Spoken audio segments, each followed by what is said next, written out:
Right, this is the P4 International A-Level Jan 2023. It's a new specification. Last but one question on the paper.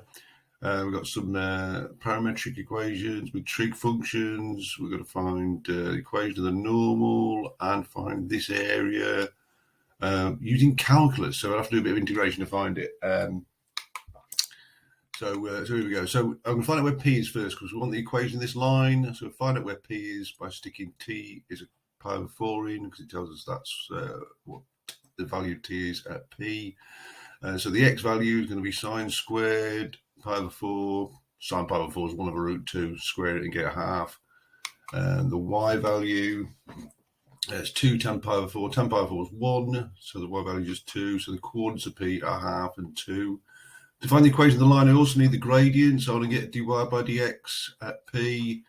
But it's parametric, so I'll need to do dy over dt over dx over dt, differentiate the y in terms of t, tan differentiate is sec squared, that's in the formula book, so it's 2 sec squared t. This one, the x, well, it's something squared, so the 2 goes in front, that'll be sine t to the power of 1, multiplied by the sine differentiated. I'll do a bit of simplifying, get rid of those 2's.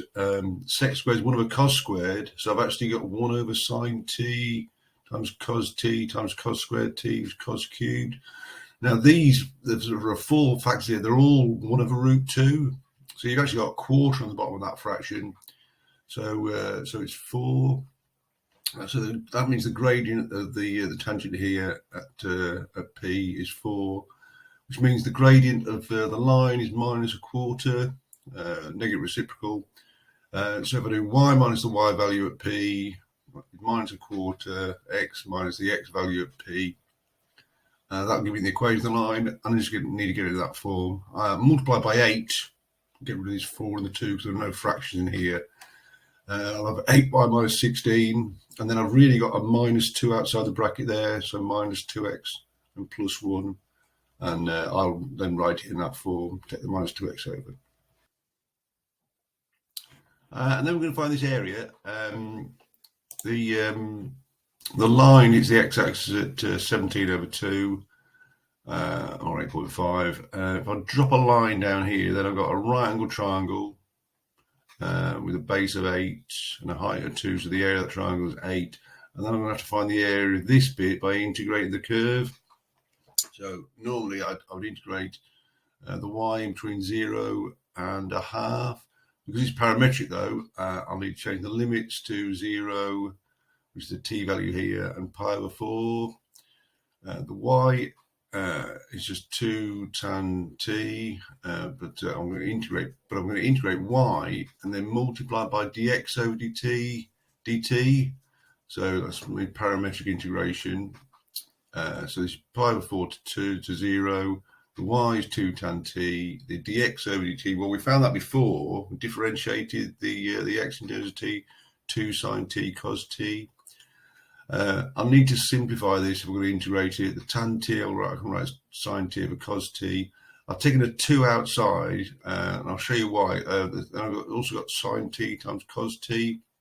I can simplify this, just get rid of the cos on the top and the bottom. And then I've got 2 sine squared really to integrate. And that's good because one of the double angle formulas for cos is 1 minus 2 sine squared, which I can rearrange like this, and 1 minus cos 2x I can integrate. So I'm going to integrate 1 minus cos 2t in between 0 and 4 and multiply by 2. Integrating the 1 gives me t. Cos 2t is a half sine 2t. I've got a minus, of course.